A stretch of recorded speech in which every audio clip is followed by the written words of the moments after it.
Hi students, today's our topic is how aldehydes and ketones are formed. This we have discussed in another form in the alcohols chapter. Still we have to study this according to our syllabus in this chapter also. So this is easy for you. Almost these reactions we have done in alcohols. So how we can get an aldehyde and ketone? Which method we can use for the formation of aldehyde and ketone? So first we'll see here by the oxidation of a primary alcohol. We have studied by the oxidation of primary alcohol we will get aldehyde. Aldehyde is made from a primary alcohol. It is primary alcohol on oxidation using an oxidizing agent. There we studied potassium dichromate 6, that is orange color potassium dichromate 6 is used as the oxidizing agent. What happens here, you can see the CH2OH group is changed to CHO, resulting in the formation of an aldehyde with the elimination of water molecule. You can see here the general equation. You have to be very careful. Only primary alcohols will give this reaction. Primary alcohol plus oxygen. From where we are getting the oxygen?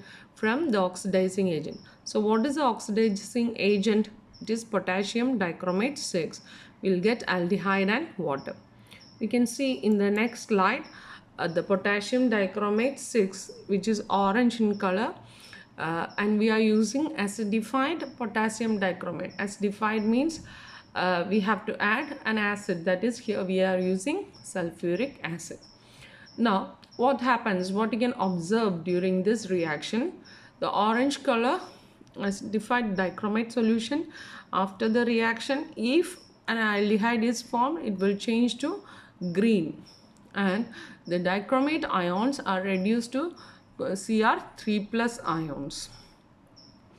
Now we are doing this in reflex, sealed reflex, okay, with ethanol plus acidified potassium dichromate. Gentle heating, we will get the aldehyde. We can collect the aldehyde. Now we have to be very careful in this reaction. If the aldehyde means you should distill it off that time itself. What happens if you keep on heating it? What change can happen? Can you think? If we keep on, if we didn't distill the aldehyde, as soon as it is formed, what happens? It will oxidize, further oxidize the aldehyde. The aldehyde will be further oxidized to carboxylic acid. So we will not get our product aldehyde, we will be reaching carboxylic acid. We will be ending with carboxylic acid. So that's the reason why we want to distill off the aldehyde as soon as it is formed. If we are not doing that, what happens? The aldehyde will be further oxidized to carboxylic acid. So how we can make aldehyde? You understood, I think. It is by the oxidation of a primary alcohol. Now we have to make ketones. By the oxidation of a secondary alcohol, we can make ketone. You can see here secondary alcohol plus oxygen atom. This oxygen atom from where we are getting? From the oxidizing agent. We get a ketone and water. You can see here the equation CH3, CHOH, CH3. That is, it is a secondary alcohol. It is equivalent to R2CHOH, gives you a ketone. The CHOH, the middle group, you can see here the CHOH, just you have to convert this into CO. I hope this is clear for you.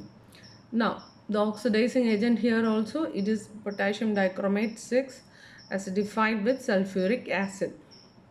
Now the ketone, this also we have mentioned in the last class, the ketone cannot be further oxidized even if we add more oxidizing agent, because it doesn't have a free hydrogen atom. So we don't have to distill off the ketone immediately, because no change will happen to the ketone.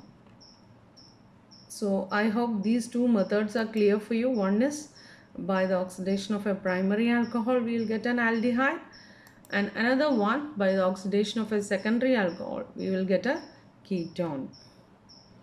Now you can try to answer the questions. Write the balanced equation for the oxidation of ethanol using O. Give the practical details to explain how you would use the reaction described in question 1 to prepare and collect the sample of ethanol. So there we have to write about how fast we have to distill off the product formed. If you are not distilling off the product formed, what happens to the product? So that part we have to mention. Now write the balanced equation for the oxidation of butan-2-ol to butanone. Butan-2-ol you have to write and see whether it is a primary or secondary. Then you can decide. Then write the chemical equation for the preparation of pentanone from suitable alcohol.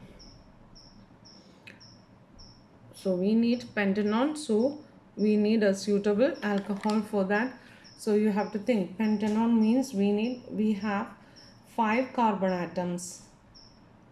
Okay, so where you will put that CHOH you have to write and see.